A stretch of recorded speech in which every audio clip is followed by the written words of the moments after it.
আপনাকে সিজারের সময় মেরুদণ্ডে যে ইঞ্জেকশন দেওয়া হয় সেই ইঞ্জেকশনটা পুশ করেছিল কে, মহিলা ডাক্তার নাকি পুরুষ ডাক্তার?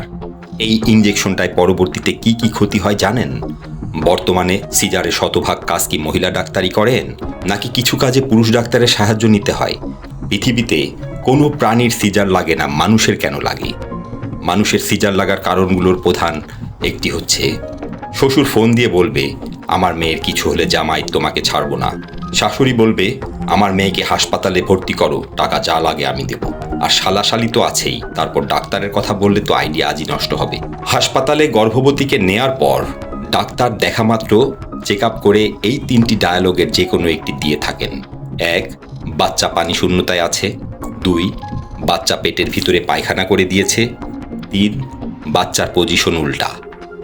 এই কথাগুলোর যে কোনো একটা শোনার পর গর্ভবতীর এবং তার পরিবারের লোকের অবস্থা কী হতে পারে অনুমান করা কষ্টসাধ্য নয়। বাংলাদেশের সমস্ত প্রাইভেট হাসপাতালের গত 5 বছরের ডেলিভারি রিপোর্ট দেখে জানা যায় প্রায় 90% সন্তান সিজারে ডেলিভারি করানো হয়েছে।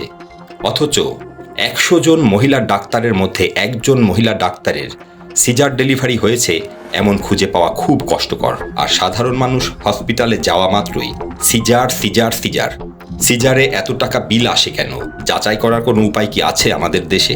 সিজারের সময় যে 1 কার্টুন ঔষধ ওটিতে নেওয়া হয় তা কি সব লাগে? বাকি ওষুধ কোথায় যায়? সিজার ডেলিভারির জন্য আমাদের দেশের মায়েরা অর্ধপঙ্গু হয়ে যাচ্ছে। এটাকে বন্ধ করুন। মাকে বাঁচান, বাচ্চাকে বাঁচান।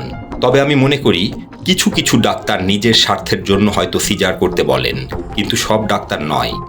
এখন সিজারের সংখ্যা কেন বেড়ে গেছে তার কারণ হিসাবে আমার কাছে মনে হয় ব্যাপারটার উৎপত্তি আমাদের জন্ম থেকে।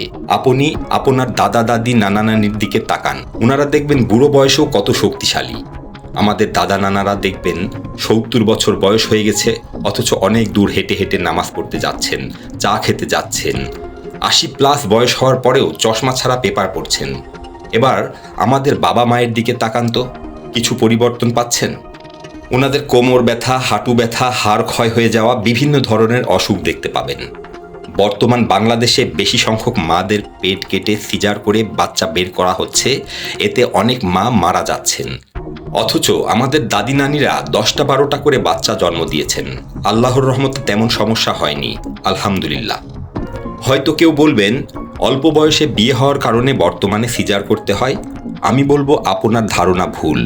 তাই যদি হয় তাহলে তো আমাদের দাদি নানিদের বিয়ে হয়েছে মাত্র 11-12 বছর বয়সে, কই তাদের তো কিছু হয়নি। দুঃখিত, আমি কিন্তু তর্ক করতে চাচ্ছি না। একটা সিজার মানে একটা মায়ের জীবন শেষ। সিজার মানে একটা মায়ের মৃত্যু পর্যন্ত প্রতিবন্ধী হয়ে বেঁচে থাকা। পার্থক্যটা খেয়াল করবেন, যাদের নর্মাল ডেলিভারি হয় তাদের নারী ছেঁড়া ধন হয়, আর যাদের সিজার হয় তাদের হয়তো নারী ছেঁড়া হয় না, কিন্তু নারী কাটা ধন হয়। অনেকের ভাবনা সিজার মানে জাস্ট পেট কাটা হয়। জি না, শুধু পেট নয়, সাথে 7টা পর্দা কেটে বেবিটাকে দুনিয়াতে আনতে হয়। হয়তোবা সিজার করানোর সময় অ্যানেস্থেশিয়ার জন্য বোঝা যায় না পেট কাটার যন্ত্রণা। খেয়াল করে দেখবেন আধা ঘন্টার মধ্যে 3টা স্যালাইন শেষ হয়। কিন্তু মোটা সিরিঞ্জ দিয়ে মেরুদণ্ডে দেয়া ইঞ্জেকশনটা প্রতিটা সিজারিয়ান মাকে সারা জীবন কষ্ট দেয়।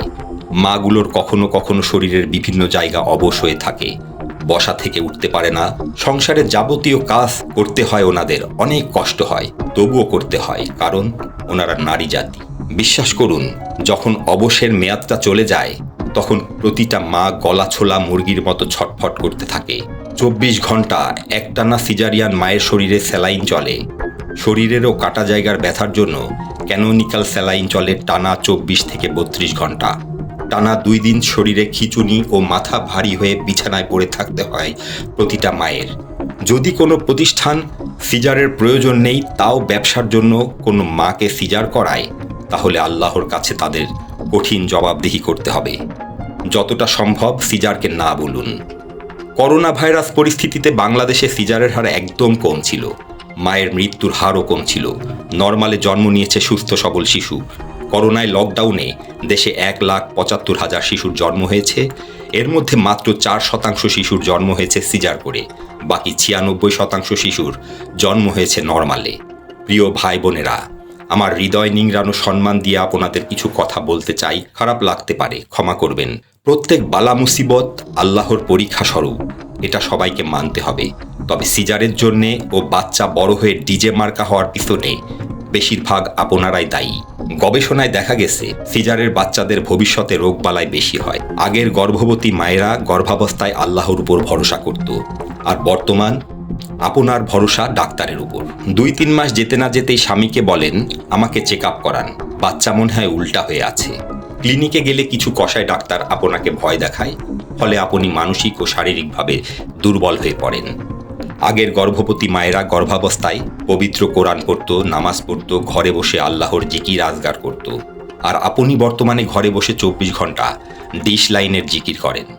আগের গর্ভবতী মায়েরা গর্ভাবস্থায় সব ধরনের সাংসারিক কাজ করত, এমনকি গর্ভাবস্থায় ঢেকিতেও ধান বাঁধত।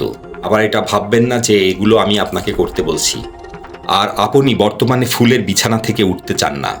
আগের গর্ভবতী মাদের চেহারা, পেট, পিঠ সহজে কোনো পরপুরুষ দেখতে পায়নি। আর বর্তমানে আপনার পেট, পিঠ ও শারীরিক গঠনে সবার নজর লাগে। বেপর্দায় চলাফেরা করেন, আপনার নিয়ত ঠিক নাই, আপনার সমস্যা তো হবেই। আল্লাহ সবাইকে সঠিক বুঝ ও জ্ঞান দান করুক, আমিন।